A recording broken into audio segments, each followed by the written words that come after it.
ಒಂದ್ ನಿಮಿಷ ಸರ್, ಅವ್ರು ಮಾಡಿದ್ದೆ ಇದೇ. ಇವರಿಬ್ರು ಡಾಕ್ಟರ್ಗಳು ಅದಕ್ಕೋಸ್ಕರ ಜಾಸ್ತಿ ಮಾತಾಡ್ತಾ ಇದ್ದಾರೆ. ನನ್ನ ಕ್ಷೇತ್ರದಲ್ಲಿ ಇಡೀ ರಾಜ್ಯದ ಬಗ್ಗೆ ತಾಲೂಕುಗಳಲ್ಲಿ ಪ್ರಾಥಮಿಕ ಆರೋಗ್ಯ ಕೇಂದ್ರವನ್ನು ಸಮುದಾಯ ಆರೋಗ್ಯ ಕೇಂದ್ರವನ್ನು ಉನ್ನತೀಕರಿಸಲಿಕ್ಕೆ ಎಷ್ಟು ಇನ್ನೂ ಬ್ಯಾಲೆನ್ಸ್ ಇದೆ ಅಂತ ಅದನ್ನು ಪ್ರಶ್ನೆಯನ್ನು ಕೇಳಿದ್ದೆ. ಆದರೆ ಅದರಲ್ಲಿ ನನ್ನ ಜಿಲ್ಲೆ ಒಳಗೆ, ಗದಗ ಜಿಲ್ಲೆ ಒಳಗೆ ಅವರು ಕೊಟ್ಟಿರುವಂಥ ಜನಸಂಖ್ಯೆ ಅಂದರೆ ಸಮತಟ್ಟ ಪ್ರದೇಶದಲ್ಲಿ 1,20,000 ಅಂತ ಹೇಳ್ತಾರೆ. ಅದರ ಜೊತೆಲೆ ಗುಡ್ಡುಗಾಡು ಗಿರಿಜನ ಪ್ರದೇಶಗಳಿಗೆ 80,000 ಜನಸಂಖ್ಯೆ ಹೊಂದಿರುವಂಥ ಒಂದು ಪ್ರದೇಶದಲ್ಲಿ ಸಮುದಾಯ ಆರೋಗ್ಯ ಕೇಂದ್ರವನ್ನು ಮಾಡಬೇಕನ್ನೋ ಒಂದು ಉತ್ತರವನ್ನು ನೀಡಿದ್ದಾರೆ.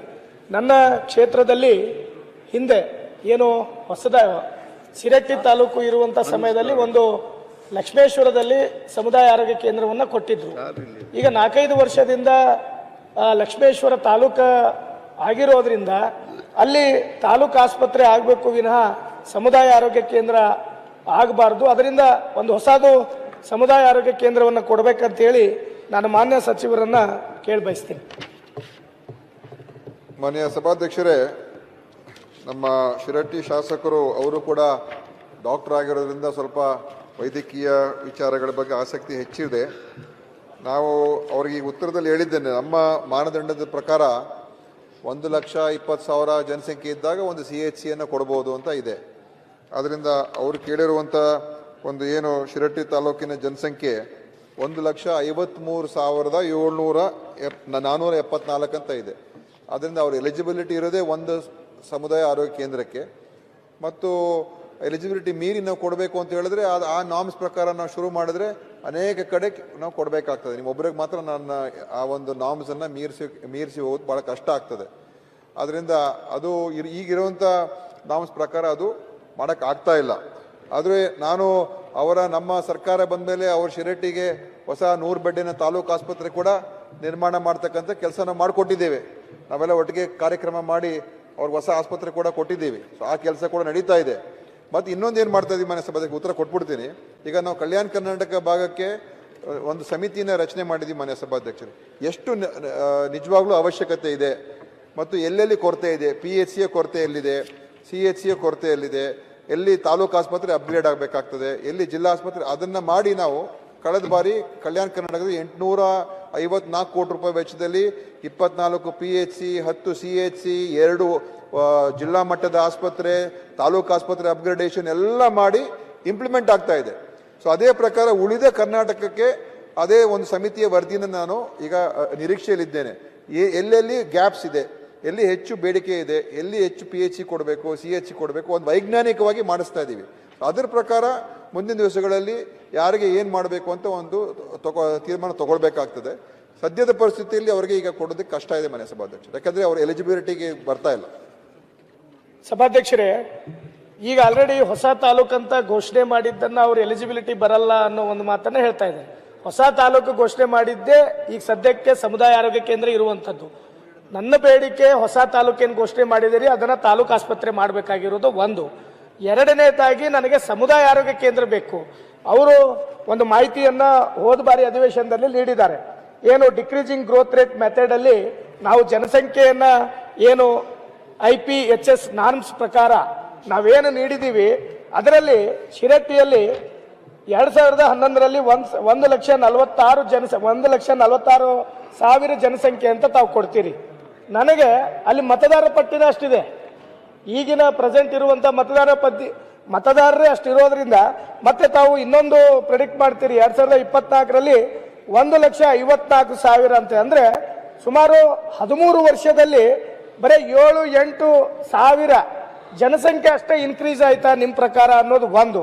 ಮತ್ತು ಮೂರನೇದು ಇದಕ್ಕಿಂತ ವ್ಯತಿರಿಕ್ತವಾದ ಉತ್ತರವನ್ನು ಕೊಡ್ತೀರಿ. 2027ರಲ್ಲಿ ನೀವು ಪ್ರೆಡಿಕ್ಟ್ ಮಾಡಿದ್ದು 1,53,000 ಜನಸಂಖ್ಯೆಯನ್ನು ಪ್ರೆಡಿಕ್ಟ್ ಮಾಡ್ತೀರಿ. ಅಂದರೆ 2024ಕ್ಕಿಂತ ಕಡಿಮೆ ಆಯಿತು ತಾವು ಹೇಳೋದು. ಯಾಕಂದರೆ ತಾವು ಮಾಡ್ತಾ ಇರೋ ಈ ಜನಸಂಖ್ಯೆ ಇದು ಎಲ್ಲೋ ಒಂದು ಕಡೆ ಮಿಸ್ಗೈಡ್ ಮಾಡ್ತಾ ಇದೆ. ನಿಮ್ಮ ಅಧಿಕಾರಿಗಳು ಯಾವುದೇ ಒಂದು ಸೆನ್ಸಸ್ ಆದ ಮೇಲೆ 10 ವರ್ಷವನ್ನು ಪ್ರತಿಯೊಂದು ಕಾನ್ಸಿಕ್ಯೂಟಿವ್ ಇಯರ್ ಆಗಿ ತಗೋಬೇಕಾಗತ್ತೆ. ಇಲ್ಲಿ ಏನು ಮಾಡಿದ್ದಾರೆ ಅಂದರೆ ಆ ಡಿಕ್ರೀಸಿಂಗ್ ಗ್ರೋತ್ ರೇಟ್ ಅಂತ ಏನು ತಗೊಂಡಿದ್ದಾರೆ, ಆ ತಗೊಂಡಿರುವಂಥದ್ದನ್ನು ತಪ್ಪು ತಗೊಂಡಿದ್ದಾರೆ. ಯಾವುದೇ ಒಂದು ಜನಸಂಖ್ಯೆ ಹೆಚ್ಚಿಗೆ ಆಗಬೇಕು ಹೊರತು ಕಡಿಮೆ ಆಗಬಾರ್ದು. ನೀವು ಹೇಳ್ದಂಗೆ ಗ್ರೋತ್ ರೇಟ್ ಕಡಿಮೆ ಆಗಲಿ. ಒಂದ್ಸಲ ಸರ್ ಇದನ್ನು ಅವ್ರು ನೀಡಿರುವಂಥ ಉತ್ತರದಲ್ಲಿ ಮಾತಾಡ್ತಾ ಇದ್ದೀನಿ ಸರ್. ಅವರು ನೀಡಿರುವಂಥದ್ದು ಈ ಉತ್ತರ ಸಂಪೂರ್ಣವಾಗಿ ಅವ್ರು ತಗೊಂಡಿರುವಂಥದ್ದು ತಪ್ಪು ಉತ್ತರವನ್ನ ನೀಡಿದ್ದಾರೆ. ದಯವಿಟ್ಟು ಅದರ ಬಗ್ಗೆ ಅವ್ರು ಕ್ಲಾರಿಫಿಕೇಶನ್ ಮಾಡಿ ಅಂತ ವಿನಂತಿ ಮಾಡ್ತೀನಿ. ಮಾನ್ಯ ಸಭಾಧ್ಯಕ್ಷರೇ, ಈಗ ನಾನು ಕೂಡ ಸ್ವಲ್ಪ ಮಾತಾಡ್ಲಿಕ್ಕಿದೆ ಅಧ್ಯಕ್ಷರೇ. ಮತ್ತೆ ಮಾತಾಡೋ ಇಲ್ಲ, ಇದು ಪ್ರೊಜೆಕ್ಟೆಡ್ ಸಭಾಧ್ಯಕ್ಷರೇ ಅವರು ಡಾಕ್ಟರ್ ಇರೋದ್ರ ಮಾತಾಡ್ಲಿ. ಇಲ್ಲ, ಅಧಿಕಾರಿಗಳು ತಪ್ಪು ಪಾಪ್ಯುಲೇಷನ್ ಅಂತೇಳಿ ತಗೊಂಡಿದ್ದಾರೆ. ಶ್ರೀನಿವಾಸ್ ಅವ್ರು ಕೇಳಿ, ಉತ್ತರ ಕೊಟ್ಬಿಡ್ತೀನಿ, ಆಮೇಲೆ ಬೇಕಾದ್ರೆ ಕೇಳಿ. ಏನಂತ ಹೇಳಿದ್ರೆ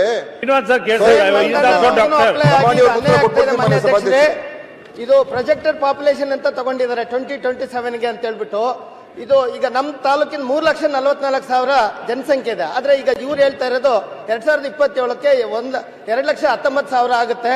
ಸೊ ನಿಮ್ಮ ಮಾನದಂಡಲ್ಲಿ ಬರಲ್ಲ ಪ್ರೊಜೆಕ್ಟೆಡ್ ಪಾಪ್ಯುಲೇಷನ್ ಅಂತೇಳಿ.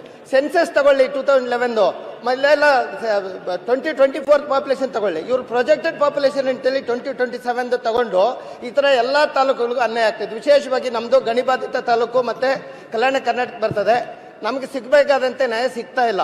ಇದು ಇದು ಇದು ಇದು ತುಂಬಾ ಸೀರಿಯಸ್ ವಿಷಯ. ನಮ್ಮ ಡಾಕ್ಟರ್ ಚರ್ಚೆ ಮಾಡಿರೋದು. ಮಾನ್ಯ ಸಚಿವರು ಇದ್ರ ಬಗ್ಗೆ ಗಮನ ಮಾನ್ಯ ಸಭಾಧ್ಯಕ್ಷರೇ, ಇವರಿಬ್ರು ಡಾಕ್ಟರ್ಗಳು ಅದಕ್ಕೋಸ್ಕರ ಜಾಸ್ತಿ ಮಾತಾಡ್ತಾ ಇದ್ದಾರೆ. ಈಗ ವಿಷಯ ಏನಂತ ಹೇಳಿದ್ರೆ, ಈ ಪ್ರೊಜೆಕ್ಟೆಡ್ ಪಾಪ್ಯುಲೇಷನ್ ಅಂತ ಹೇಳಿದಾಗ ಜನಸಂಖ್ಯೆ ಕಮ್ಮಿ ಆಗ್ತಾ ಇದೆ ಅಂತ ಕಮ್ಮಿ ಆಗಿದೆ ಅಂತ ತೋರಿಸ್ತಾ ಇದ್ದಾರೆ. ಇದು ಸರಿ ಇಲ್ಲ ಅಂತ ಹೇಳ್ತಾ ಇದ್ದಾರೆ. ಪ್ರೊಜೆಕ್ಟೆಡ್ ಪಾಪ್ಯುಲೇಷನ್ನು ನಾವು ತೋರಿಸ್ತಾ ಇರುವಂಥದ್ದು ಒಟ್ಟಾರೆ ಪಾಪ್ಯುಲೇಷನ್ ಏನು ಕಮ್ಮಿ ಆಗ್ತಾ ಇಲ್ಲ, ಆದರೆ ನಗರೀಕರಣ ಹೆಚ್ಚಾಗ್ತಾ ಇದೆ.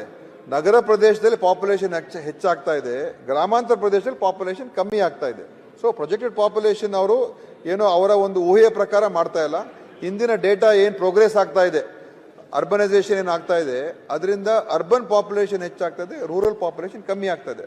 ಸೊ ಆ ಕಾರಣದಿಂದ ಈ ಒಂದು ಅವ್ರಿಗೆ ಆ ಮಾಹಿತಿ ಸಿಗ್ತಾ ಇರುವಂಥದ್ದು. ಸೊ ಇದು ನಿಜವಾಗ್ಲೂ ನಡೀತಾ ಇರ್ತಕ್ಕಂಥದ್ದೇ. ಇದು ಯಾವ ರೀತಿಯಾದಂಥ ಒಂದು ಬೆಳವಣಿಗೆ ಆಗ್ತಾ ಇದೆ ಎಲ್ಲ ಕಡೆ. ಇದು ನೀವು ನೋಡ್ಬೋದು, ಬೆಂಗಳೂರು ಸಿಟಿ, ಮೈಸೂರು ಸಿಟಿ, ಎಲ್ಲ ಸಿಟಿಗಳ ಪಾಪ ಹೆಚ್ಚಾಗ್ತದೆ. ಅದು ಆ ಕಾರಣ ಕಮ್ಮಿ ಆಗ್ತಾ ಇದೆ. ಸೊ ಇದು ಈ ಮಾನದಂಡದ ಪ್ರಕಾರ ಈ ಥರ ಇರುವಂಥದ್ದು. ಆದರೆ ಈ ಮತ್ತೊಮ್ಮೆ ಬೇಕಾದ್ರೆ ನಾನು ಅದನ್ನು ವಿಚಾರಿಸ್ತೀನಿ. ಏನಾದರೂ ಅದರಲ್ಲಿ ಅವಕಾಶ ಸಿಕ್ಕಿದ್ರೆ ಖಂಡಿತ ನಾನು ಪುನರ್ ಪರಿಶೀಲನೆ ಮಾಡಿ ಅದರ ಬಗ್ಗೆ ಯೋಚನೆ ಮಾಡ್ತೀನಿ. ಅದು ಈಗಲೇ ನಾನು ಅದರ ಬಗ್ಗೆ ಕೊಡ್ತೀವಿ ಅಂತ ಉತ್ತರ ಕೊಡಕ್ ಆಗೋದಿಲ್ಲ ಮಾನ್ಯ ಸಭಾಧ್ಯಕ್ಷ. ಆಯ್ತು ಶ್ರೀನಿವಾಸ್, ಆ ಒಂದು ಮಾನದಂಡವನ್ನ ಈಗೇನು ಬೆಂಗಳೂರು ಹೇಳಿದ್ರು ಬೆಂಗಳೂರು ಸಿಟಿಗೆ ಮಾಡಬೇಕು ಅಥವಾ ಹುಬ್ಳಿ ಸಿಟಿಗೆ ಮಾಡಬೇಕು. ಯಾಕಂದ್ರೆ ಲಾಂಗ್ ದೊಡ್ಡ ಸಿಟಿ ಇರ್ತದೆ, ಕಾಂಪ್ಯಾಕ್ಟ್ ಆಗಿ. ಒಂದ್ ನಿಮಿಷ, ಅವ್ರು ಮಾಡಿದ್ದೇ ಇದೇ ಹಂತದಲ್ಲಿ ಮಾಡಿದ್ದಾರೆ. ಅದನ್ನ ಯಾವಾಗ ನಾವು ಡಿಕ್ರೀಸಿಂಗ್ ಗ್ರೋತ್ ರೇಟ್ ಅಂತ ಏನಾದ್ರು ಮಾಡ್ತೀವಿ ದೊಡ್ಡ ಸಿಟಿಗಳಿಗೆ, ಇದನ್ನ ಯಾವ ಕಾರಣಕ್ಕೆ ಯುಟಿಲೈಸ್ ಮಾಡ್ತಾರೆ ಅಂದ್ರೆ ಒಂದು ದೊಡ್ಡ ಸಿಟಿಗೆ ನೀರನ್ನ ಕೊಡ್ಲಿಕ್ಕೆ, ಇನ್ನೊಂದು ಬೇರೆ ಸೀವೇಜ್ ಪ್ರಾಬ್ಲಮ್ಗಳನ್ನ ಸರಿಪಡಿಸಲಿಕ್ಕೆ ಇದನ್ನ ಇಂಜಿನಿಯರ್ಸ್ಗಳು ಮಾಡುವಂತ ಮೆಥಡ್ ನನ್ನ ಹೆಲ್ತ್ ಡಿಪಾರ್ಟ್ಮೆಂಟ್ ತಂದಿರುವಂತದ್ದು. ಇದರಿಂದ ನಮ್ಮ ಅವ್ರು ಹೇಳ್ತಾ ಇರೋದು ಸಣ್ಣ ಈಗ ತಾಲೂಕು ಪ್ಲೇಸ್ ಹೊಸ ತಾಲೂಕು, ಇನ್ನೊಂದು 20 ವರ್ಷ ಆದ್ಮೇಲೆ ಅವ್ರು ಹೇಳ್ದಂಗೆ ಅದರದ್ದು ಗ್ರೋತ್ ಕಡಿಮೆ ಆಗಿ ಒಂದು ಹಂತದಲ್ಲಿ ನಿಲ್ಲುವಂತದ್ದಾಗ್ತದೆ. ಅವಾಗ ಜನಸಾಂದ್ರತೆ ಜಾಸ್ತಿ ಆಗತ್ತೆ ಅಂತ ಹೇಳ್ಬೋದು. ಸಮುದಾಯ ಆರೋಗ್ಯ ಕೇಂದ್ರ ಮಾಡ್ಲಿಕ್ಕೆ ಇದಕ್ಕೆ ಸಂಬಂಧ ಇರುವಂತ ವಿಷಯ. ಅವ್ರು ಹೇಳೋದು ಅರ್ಬನೈಸೇಷನ್ ಆಗತ್ತೆ, ರೂರಲ್ ಇಂದ ಅರ್ಬನ್ ಹೋಗ್ತಾರೆ ಅನ್ನೋ ಕಾನ್ಸೆಪ್ಟ್ ಅನ್ನು ತಂದಿದ್ದಾರೆ. ಯಾಕೆ ನಾ ಹೇಳ್ತೀನಿ ಸಭಾಧ್ಯಕ್ಷರಂದ್ರೆ, ನಮ್ಮ ಜಿಲ್ಲೆಯಿಂದ IPHS ನಾರ್ಮ್ಸ್ ಪ್ರಕಾರ 22 ಪ್ರಕಾರ ನಾವು ಆಲ್ರೆಡಿ 4 CHCಗಳನ್ನು ಅಪ್ಗ್ರೇಡ್ ಮಾಡ್ಬೇಕಂತ ಕಳಿಸಿದೀವಿ. ಇದರಿಂದ ನಮಗೆ ಏನ್ ತೊಂದರೆ ಆಗ್ತಿದೆ ಅಂದ್ರೆ, ಈ CHC ಅಪ್ಗ್ರೇಡ್ ಆಗಿಲ್ಲ ಅಂದ್ರೆ ನಮಗೆ PHCಗಳು ಸಿಗುದಿಲ್ಲ. ಹಾಗಾಗಿ ದಯವಿಟ್ಟು ಜನಸಂಖ್ಯೆ ಇದೆ. ಅವರೇ ಡಾಕ್ಟ್ರೇ, ನಾನು ಮೊದಲೇ ಹೇಳಿದ್ದೀನಿ, ಒಂದು ಸಮಿತಿನ ರಚನೆ ಮಾಡಿ ಈಗ ನಾವು ನಿಜವಾಗ್ಲೂ ಎಲ್ಲೆಲ್ಲಿ ಎಷ್ಟು ಬೇಡಿಕೆ ಇದೆ, ಅವಶ್ಯಕತೆ ಇದೆ ಮಾಡಿ ಒಂದು ವರದಿನ ನಾನೀಗ ತಯಾರು ಮಾಡ್ತಾ ಇದ್ದೀನಿ. ಕಲ್ಯಾಣ ಕರ್ನಾಟಕಕ್ಕೆ ಮಾಡಿ ಅನುಷ್ಠಾನ ಮಾಡಿದೀವಿ. 850 ಕೋಟಿ ರೂಪಾಯಿ ಖರ್ಚು ಮಾಡಿ ಇವತ್ತು ಅಲ್ಲಿ ದೊಡ್ಡ ಪ್ರಮಾಣದಲ್ಲಿ ಎಲ್ಲೆಲ್ಲಿ ಗ್ಯಾಪ್ಸ್ ಇದೆ ಅದನ್ನ ನಾವು ಭರ್ತಿ ಮಾಡುವಂತ, ಅದನ್ನ ನೀಗಿಸುವಂತ ಕೆಲಸ ಮಾಡ್ತಾ ಇದ್ದೀವಿ. ಉಳಿದ ಭಾಗದ ಕರ್ನಾಟಕ ಕೂಡ ಮಾಡ್ತಾ ಇದ್ದೀನಿ. ಆ ವೈಜ್ಞಾನಿಕವಾದಂತ ರೀತಿ ಮಾಡೋಣ. ಪ್ರತಿಯೊಂದು ತಾಲೂಕಿಗೆ ತಾಲೂಕು ಆಸ್ಪತ್ರೆ ಕೊಡಬೇಕು ಅಂತ ಹೇಳಿದ್ರೆ 40-45 ತಾಲೂಕು ಹೊಸ ತಾಲೂಕುಗಳಾಗಿದೆ. ಅದಕ್ಕೆಲ್ಲ ಈಗಲೇ ಕೊಡಕ್ ಬರೋದಿಲ್ಲ, ಹಂತವಾಗಿ ಮಾಡಬೇಕಾಗ್ತದೆ. ನಮ್ಮ ವಿಜಯವಾಹಿನಿ ನ್ಯೂಸ್ ಚಾನೆಲ್ನಲ್ಲಿ ಪ್ರಮೋಷನ್, ಜಾಹೀರಾತು, ಅಡ್ವರ್ಟೈಸ್ಮೆಂಟ್ ನೀಡಲು ಸಂಪರ್ಕಿಸಿ 9535808456.